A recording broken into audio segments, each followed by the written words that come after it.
కాసు Brahmananda Reddy July 1909 28 న గుంటూరు జిల్లా తుబాడు గ్రామంలో జన్మించారు. మద్రాసు పచ్చయ్యప్ప కళాశాలలో విద్యనభ్యసించి న్యాయవాదిగా తన ప్రస్థానాన్ని ప్రారంభించారు. గాంధీ సిద్ధాంతాలకు ఆకర్షితుడే స్వాతంత్ర్య ఉద్యమంలో పాల్గొని జైలు శిక్ష అనుభవించారు.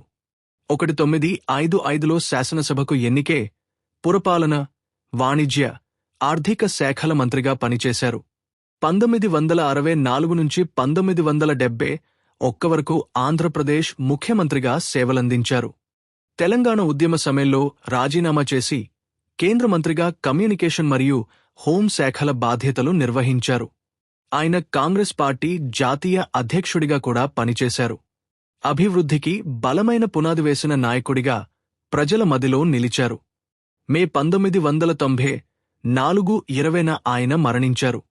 కానీ ఆయన సేవలు చరిత్రలో చిరస్థాయిగా నిలిచాయి.